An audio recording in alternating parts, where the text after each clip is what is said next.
Welcome back to the City Current Radio Show. I'm your host, Jeremy Park. We're honored to be with our next guest, Kailey Cornett. She's the Development Director with Hope Clinic for Women. And Kailey, how are you doing? I'm doing great. Thank you so much for having me, Jeremy. Absolutely. So let's start with some history and context. Give a little bit of the backstory for Hope Clinic for Women. And so Hope Clinic was founded in 1983. So we're nearly 40 years old, which is pretty amazing for nonprofits in any city, especially one that changes as much as Nashville does. And we were founded on the core mission of serving women who are facing unplanned pregnancy. Since then, we have expanded to serve women before they get pregnant with our prevention and healthcare services, as well as after pregnancy in the form of our professional counseling for postpartum depression, pregnancy loss, and even relationship issues. So we definitely serve the whole woman as well as her partner if he wants to be involved as well. I know we have 4 women in the name, but we have plenty of men that are able to receive services from us as well. So let's dive in because, as you mentioned, you cover a lot of bandwidth, everything from the healthcare side to the counseling to education. Mentorship is a big part of this as well. And so give us a little bit of a kind of an illustration of the different sides of this, and then we'll kind of walk through. So let's start with healthcare first. Go ahead and dive in deeper on healthcare. Yeah, and our women's healthcare was really formed out of this desire to prevent unplanned pregnancies. We put it under our prevention bucket. Wouldn't it be great if women were provided with the resources to understand what's happening in their bodies, to make healthy choices before they're put into a crisis situation? So we have nurse practitioners and nurses on staff that provide annual exams, STI testing, and women's issues. And the amazing thing about that time that they get with that nurse practitioner is that it's really intentional. It's 45 minutes to an hour, which I don't know about you, but I don't get that with my primary care physician. And she gets it at a fraction of the cost that it would cost somewhere else in Nashville, and obviously someplace that is accepting insurance. So we don't accept any insurance. It's just cash or card. And we think that really lowers the barrier for the people that are walking through our doors. We want healthcare to be accessible for women. We want them to understand what's happening in their bodies and give them referrals and direction that they need. If there's something going on emotionally with them, we want to be able to refer them to our counseling department. If they need housing referrals, we're going to have them work with our case manager. We want to treat her holistically, not just whatever's happening with her physically. And when you say holistically, faith plays a role in this as well. So talk about the faith side of it. Yeah, so we are a Christian organization. It is the foundation of why we do what we do and how we do what we do. I think prayer is so important.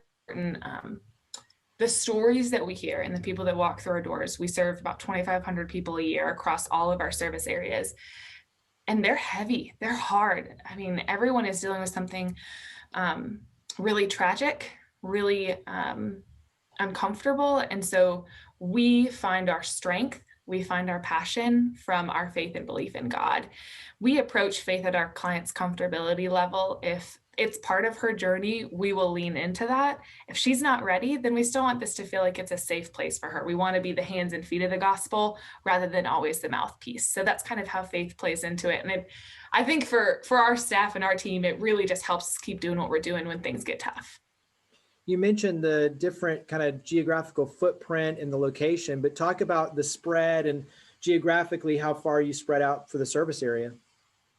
Yes, we serve pretty much the middle Tennessee area.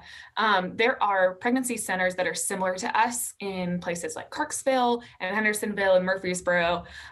We have the largest breadth of services. So women oftentimes find us first, but that doesn't mean that we're the best place for them long term.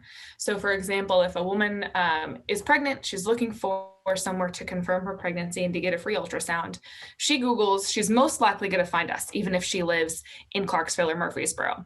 So she'll make the trek into Nashville, she'll get services with us. If she chooses to parent, we want her to go get those parenting classes and go get services from the clinic that's close to her. So we serve a lot of people. If she wants to stay with us, she can. We just want to make it convenient for her because traffic is already coming back and it's definitely a pain in the butt.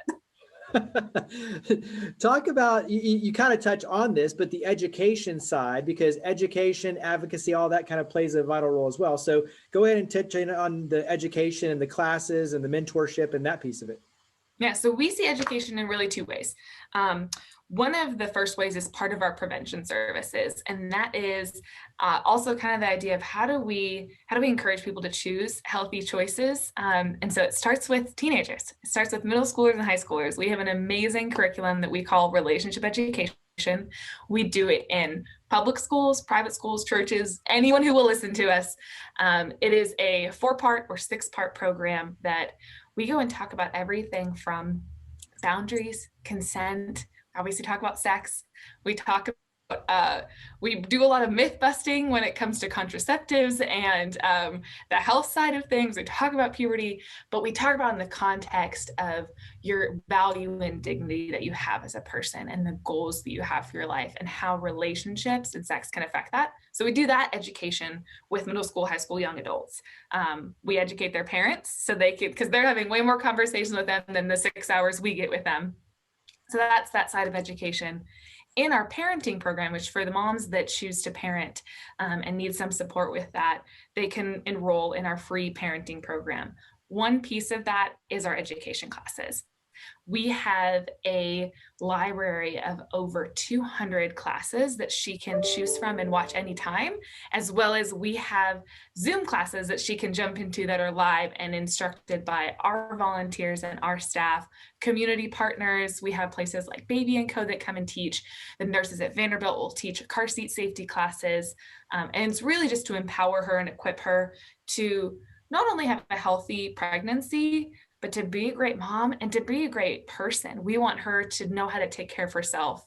One of the things that one of our Bridge graduates was reflecting on is that before she went through the program, she didn't know how to love herself. And so it was really hard to understand the concept of how do I care for this child that needs me so much when I don't know how to love myself. I don't know how to care for myself and understand that I kind of need to put my face mask on first sometimes.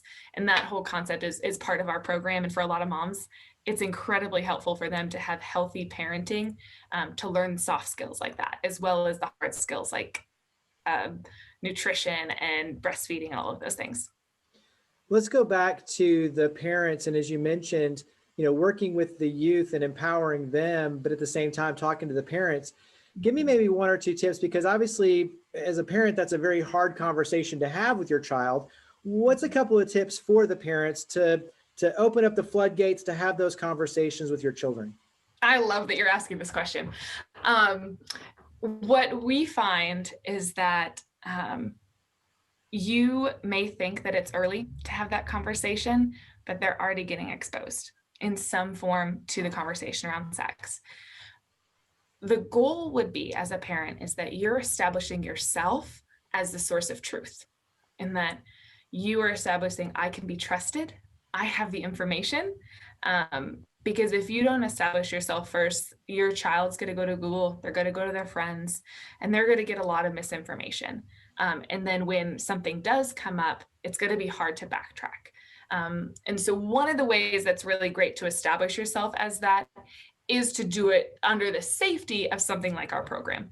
And so you get a kind of a topical thing to talk about. Oh, hey, you went through this program today. What did you think? And there's always this thing, like the conversation's already on the table because these other people talked about it first, that the parent can then piggyback off of at the dinner table or something like that. So that would be one of the tips I would say, is recognize that you need to be the first person in there, and doing it at your child's maturity level. One of the statistics, and I don't want to scare anyone with this, but it is true, that the average age that a child is exposed to pornography for a boy is 7, and for a girl is 10, and that's just startling. They're going to see it. They have access to the world at their fingertips, the entire internet at their fingertips. And so the sooner you can get in there and establish yourself as someone to be trusted to have those type of conversations, the better it's going to be later on, when they actually are curious and have questions and they know they can go to you and it's not going to be awkward and you don't have to have all the answers. Like the best thing is you don't have to have all the answers, and be honest with your kids. A lot of parents love being able to talk about this in a way that's open and even admit the things that they didn't do right. It can be really powerful for a kid to realize that their parents aren't perfect, but they have their parent, despite the mistakes they might have made, still wants the best for their kid. And they can learn from the mistakes that their parents made.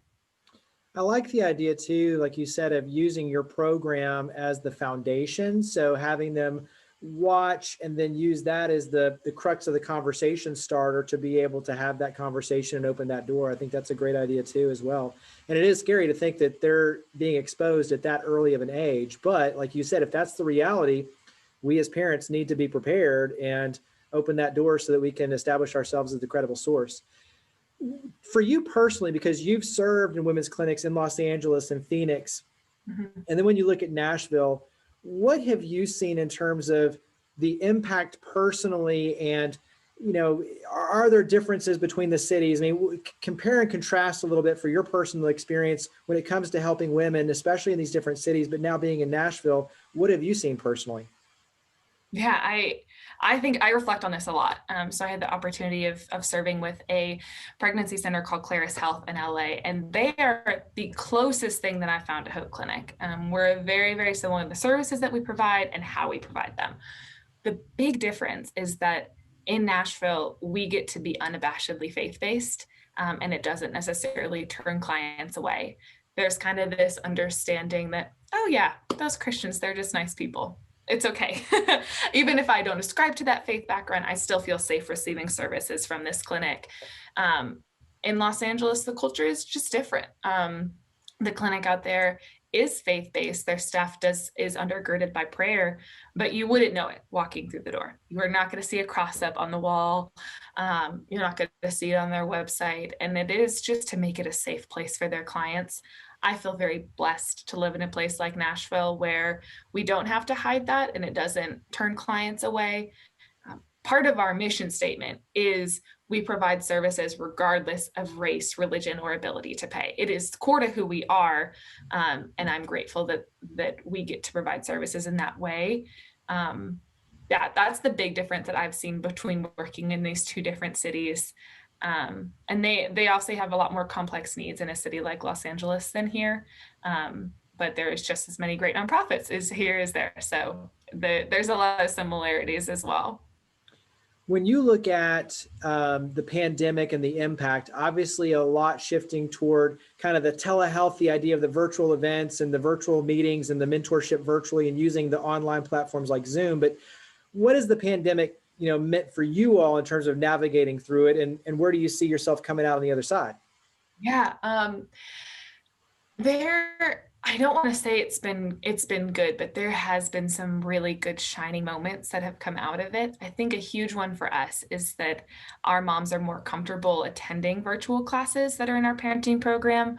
We had been trying to switch to that pre-pandemic, because we had a parking problem. Our building is located in Midtown and we only have so many parking spaces. And so when we would have a class of 15 moms, there's nowhere for them to park. And then they end up being late or getting a ticket. Last thing that we want. So we had been trying to move to either Zoom model or these virtual classes, and we were not getting a lot of traction. And now we're moving towards a hybrid model with it because there are some moms that getting childcare is hard. Getting transportation is hard. We're doing a Bible study every Thursday night in the evenings, and we have up to 8 people that can sign up in person, and then the rest can be virtual. And we had last week, we kicked it off, and one of the ladies, something came up, and so she was able to join virtually from her house, whereas if something had come up before, she just wouldn't have been able to attend. So I'm really excited because I think that will be core to who we are moving forward, is that we offer this hybrid model for that care, as well as also for our professional counseling. We can offer that hybrid model if they want to come in and talk to a counselor, or if it's more convenient that they do it on their lunch break and they pop into their car and take counseling from their car. I know I do that. So it's nice that moving forward, that's just going to be core to who we are. So how can we as the community help Hope Clinic for Women? The best things, We talk about it really in three ways: give, serve, and send. So obviously we are a nonprofit. 96% of our budget is fundraised. Only 4% comes from the fees that we charge for that women's healthcare, and then our counseling is provided on a sliding scale. It's like $10 to $85. It's very, very cheap, but so definitely not making any big bucks off of that. So that 96% comes a majority from individuals. We don't get any federal funding. So that's the first one. The second one is to serve. The biggest need we have right now is mentors. We briefly mentioned that as part of our parenting program. It is our goal to have every mom and dad in our program paired with a mentor. And it's not a professional counselor. It's not a life coach. It is just someone who's not in crisis, who is willing to talk to somebody who is in crisis. And it's a lot of texting, it's video calls. The commitment's just 2 to 4 hours a month. So that's really great. We're looking for men and women to step alongside. And the last is to send. We don't have a huge marketing budget. 50% of our clients find us through referrals, whether that's from a friend or family member or another agency that they receive care from. So just go and tell people, let them know that there is affordable health care in Nashville. We are just one of many. And that if someone is in that uncomfortable position of, I think I might be pregnant, come alongside them and love on them, and be a light to them, point them in our direction. You don't have to have the answers, but now you know someone to point them in the right direction to. It can be really isolating for women to be in that position, because of the way that our society is built. We've come a long way in the last 40 years as it comes to being a single mom and all of those things, but there is still a lot of room for us to go. And so when you find someone in that situation, just love on them and point them in our direction. So when it comes to pointing them in the right direction, tell us the website, social media, phone number. Where do we go? Where do we tell them? Love it. It's super easy. hopeclinicforwomen.org is our website.